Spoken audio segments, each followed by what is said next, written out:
This seemed close tonight for some reason. James, you mentioned the other day S&P Plus, talking about how good your special teams have been. I'm curious if you could give us a brief timeline of your approach to analytics generally as a head coach, and then if and when they became a driving factor or shaping of your decision making. Yeah, I wouldn't necessarily say it's been a driving factor in decision making, but I think all these analytics companies have done a really good job of being able to put some metrics on some things that maybe in the past it was more of a gut feeling, and now you can really go and check where you're at. So we started this at the previous institution. Mike Hazel, our director of football operations, he's a real inquisitive guy, and he likes these types of things. So he'd kind of done some searches. We brought some different companies in the off season, kind of interviewed them, and talked to some friends within the industry, and saw got some input about what they thought was the best. And then for us, it's just another piece of information. It's watching film. It's what you see at practice every single day. It's your own studies that you run, down and distance and tendencies and things like that. And then it may just be something you're curious about. It also affects hires for us. We use it in hires when I'm looking at bringing a guy in. I mean, you can check everything now. You can check, if you're hiring an offensive line coach, you can check how many tackles for loss, how many sacks, how many, the percentage of successful plays. You can really get whatever you want. It really comes down to your imagination and your creativity of what you're looking for, and what you need, and what you factor to be important for you, each position. So it's just another piece of information that you use. So we like it, we value it, but we're not one of these people that are going to follow it to the T, because if you go with those people, you're supposed to go for it every single time on 4th and 1, whether you're on your own -8 or the +8. And if it doesn't work out, it's not like I can come in and say, well, the analytics company said it was the right decision. People aren't going to want to hear that. James, you're in the Big Ten championship game, yet you only have one position player who's first team all Big Ten. What do you make of that? I just think we're playing well as a team. We're playing really good complementary football. I don't know if there's one thing that really jumps out at you. I know the offense is getting a lot of attention right now. I looked at practice. I was helping the scout offense with the defense, and all the cameras were down with the sexy offense, which is awesome. But I think our defense is playing really well. I think our offense is playing really well. I think our special teams are playing well. We probably don't have one thing or one person. Last year, Carl Nassib leads the nation in sacks. We may not have that, but if you look on defense, our D-line is playing well. Our linebackers are playing well. Our secondary is playing well. You look on offense, our O-line's playing well. You can say about each position, and maybe we don't have one position that's dominant or one player that's overly dominant, but we're just playing really good complementary football. And I think we're playing disciplined football. We're not making a whole lot of mistakes when it comes to penalties and turnovers and things like that. So I think that's probably why. And I think probably this style of offense that we play as well, because we're spreading the ball around to so many different people, which I also think makes us difficult to defend. James, I want to ask you about your and I'm sorry. And then one last thing is we're young. I think that's the other thing. I think you guys know. Sometimes, guys make first team or second team. A lot of it's based on the hype coming into the season. Now you still got to back it up once the season starts. Right. But people are already, there's name recognition before the year even starts. So I think that's part of it too. We're young, and a lot of these guys didn't have name recognition before the season started. Sorry. It's fine. First off, congratulations on your Coach of the Year award. As a staff, thank you. Secondly, your offense through 12 games was 60% run, 40% pass. Is that about where you want it, or what are your thoughts on your offensive breakdown versus run versus passing? Do you think that you've achieved balance on offense? Yeah, I think you guys have heard me say this before. We don't look at balance as 50-50. We look at balance as being able to run or pass in any given situation and be able to be effective at it. For us, with all the run-pass options we do, it really is truly dictated by the defense and what they do, running into the best looks or throwing into the best looks. I would not say that we're balanced yet, because we're not good enough in short yardage situations. That's going to come with our offensive line continuing to mature as they have all season long. But I still think there's times in the low red zone or in short yardage runs where we do have the look that we want to run into, and we hand it off and we're not getting enough push. So I think I think we're pretty balanced, but I wouldn't necessarily say we're as balanced as Joe would like to be, as I'd like to be, as our entire team would like to be. But I do think we're balanced from the standpoint we're going to take what the defense gives. What things does Wisconsin do defensively that make them so good against the pass? Yeah, to be honest with you, I think more than anything, it's it's what you guys kind of talked about in terms of star players or this or that. I just think they're really sound. They're coached really well. They're very rarely out of position. You don't see guys just running nude down the field, wide open. You don't see them out of their gaps. They're very gap sound.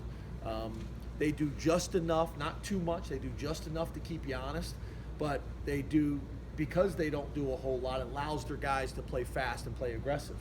And I think they're well coached. They got great fundamentals and technique, and then they're talented. Obviously, you lead the nation in interceptions. I think 21 or whatever it is. They obviously have some talent as well. But I think it's like talk about. I know it's probably a boring answer, but I think they play complementary defense. I think they get interceptions because they have talent, but they also get interceptions because they're able to get pressure on the quarterback and those types of things. So they're not an exotic defense, right? They put no, pretty I don't meat potatoes, right? Yeah, I would describe them as exotic. They're obviously they base out of a 3-down front, but they have the flexibility to kind of stem their front and go 4 down or 3 down. But I wouldn't describe them as exotic.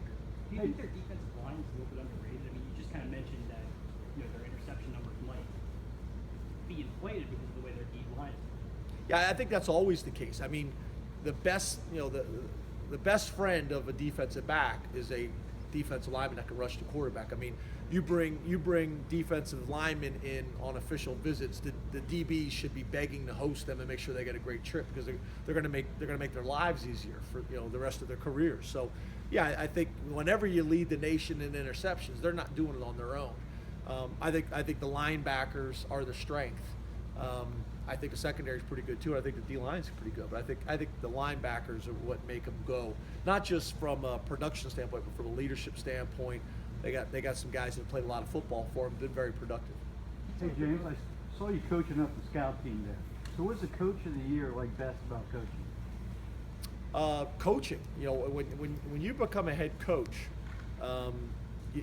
depending on how you do it, you start dealing with a lot of other things, academics and issues off the field and administrative duties and things like that. So you have to be careful. You can get removed from it. So I like being with the offense, for the majority of practice. But then what I try to do is when I'm with the offense, try to kind of give Joe some things, from a different perspective. I usually hit Joe in the morning with a few things, one-on-one, or I meet at night after everybody leaves. I'll mention something to him just from a big picture perspective. And I'll have weird things where I'll wake up in the middle of the night and I'll be thinking about something. I'll jot it down or send a text or something like that. Just something that for whatever reason I've seen on film or just kind of hits home with me. And then, defensively, I kind of mark a few periods down, try to get 3 or 4 team periods at the end of practice with the defense. And the best thing I can do to help those guys is coach the scout team so we're getting good looks. You'd be surprised. A lot of times defensive coaches think the offense is trying to do one thing, and they're really not, and vice versa. And I think one of the cool things about being a head coach is you get to be able to sit in both rooms and kind of hear what they're saying. And a lot of times what they think the offense is trying to do isn't always accurate, and vice versa. And I think a lot of times you're giving those guys too much credit. You see coaches doing all kinds of stuff to, hide their signals or, disguise the look that they're trying to give. And you just have to be careful. There's a fine line to that, because if you do too much of it, your kids aren't in position to play, or you spend too much time chasing ghosts that don't really exist. So I like the fact that you're able to bounce back and forth, and you'll learn a lot more big picture stuff about kind of what's going on, how it all fits together. So I like that. You've been pretty good about taking the ball when you win the toss because you wanted to be aggressive and what have you. Is there added value in breaking that trend if you win it this weekend to try and get the ball to start the second half? And probably broader than that, do your situational charts, you talked about not having to think things through, just sort of going, we're in this position, we do this. Does that change at all when the game is maybe different than just another regular season game? No, I think that's one of the things you have to be careful of is you get to this. It's like, I think I've said before, you're an assistant coach and you get to become a head coach, and then you try to be something that you're not because now you're a head coach. Well, that's not what got you there. And I think it's the same thing, for these games, to go into this game and try to become something we're not in a week, or for me to handle the game, manage the game differently than we have all year long. That's not what's got us here. So, back to the analytics, I think Penn State is like 83 or 84%, successful in winning the game if we're leading at halftime. So that kind of has really factored into that decision of trying to do whatever we possibly can to score early and emphasize it in meetings and emphasize it in practice. When you said about seeing the scout team, who are some of those guys that you've kind of seen throughout the course of the year that obviously we don't see them, but guys that are making strides behind the scenes? Yeah, I guess a different way to answer that question is guys that have been really valuable. I mean, Irv Pays was a walk-on tryout running back who's really got great quickness, and he's an older guy. He tried out for the team like 2 or 3 times, but he's really helped us. Taking a guy like DeBoof and having him play tight end, because he's a little bit of an undersized offensive lineman, but having him play tight end to get a more physical blocker at the tight end position, for our scout team. I think the quarterback Schuster and Zembeck have done a nice job for us as well. So it's been good. I think you got older guys like Tom Devaney, who's been on the scout team for 4 years and takes a lot of pride in it and brings a lot of value. So there's a bunch of those guys, and I think we're in a good place right now that everybody on this team feels valued and feel like they have a role. They may not be happy with their role, or they may want a more significant role, but they feel like they're doing something to help this team, and they should be just as proud of what we've accomplished as Saquon Barkley. They have different roles, but they're still critical to our success. Hey, Coach, there was a lot of preseason criticism kind of towards you from members of the national media.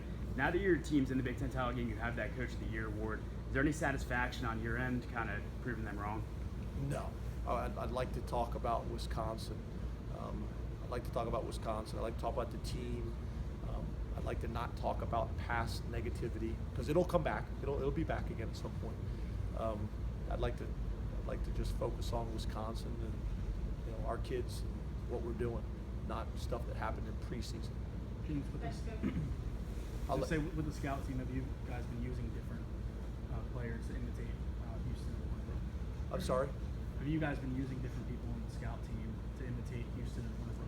Yeah, we don't really. It's not like we have enough bodies on scout team with different skill sets to say you're going to do this or you're going to do that.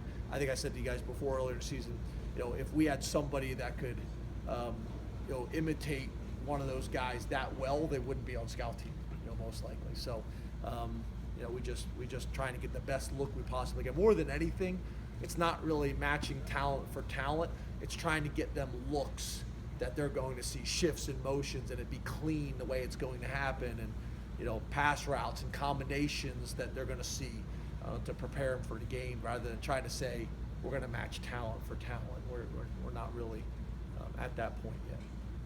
Thanks, guys. Thank you.